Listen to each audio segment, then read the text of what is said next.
તો રાજકોટની બાલાજી હોસ્પિટલના મહિલા ડોક્ટરનો આપઘાત. મહિલા ડોક્ટરે એનેસ્થેસિયાનો ઓવરડોઝ લઈને જીવન ટૂંકાવ્યું છે. મહિલા ડોક્ટરના આપઘાતનું કારણ હજુ અકબંધ છે.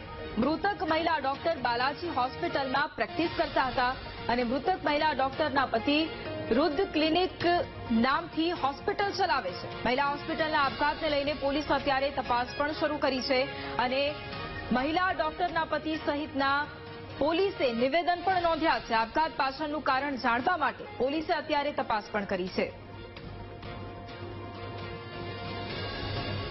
આ બાબતે હાલમાં કોઈને કોઈના ઉપર શંકા કે કઈ ત્રાસ હોય કે એ બાબતે કોઈ હજી સુધી લખાવેલ નથી નિવેદનોમાં અને હાલમાં તપાસ ચાલુ છે.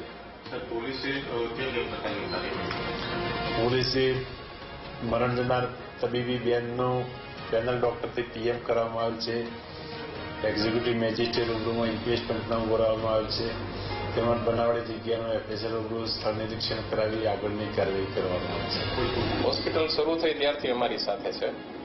અન્ય ઘણી બધી હોસ્પિટલમાંથી પણ એમને ઓફર આવતી હોય તેમ છતાં પણ રાજી ખુશીથી જ અમારી સાથે એ હતા અને અમારા દરેક સ્ટાફ સાથે પણ એકદમ સમરસતાથી પડી ગયા છે. અને એના મધર ફાધર અને હસબન્ડના પણ છેલ્લા જે નિવેદન જે આપેલા છે એ પ્રમાણે પણ હોસ્પિટલ તરફથી તો એમને કોઈ પણ પ્રકારની ફરિયાદ નથી. હોસ્પિટલના સ્ટાફની કોઈ એવી ફરિયાદ નથી. તો બીજી કોઈ બાબતને લઈને ડિસ્ટર્બ હોય કે એવું કંઈ જાણવા મળ્યું? એવું વાત શેર કરેલી નથી. અંગત વાતો એવી કોઈ શેર કરી હોય તો હું તમને જણાવીશ.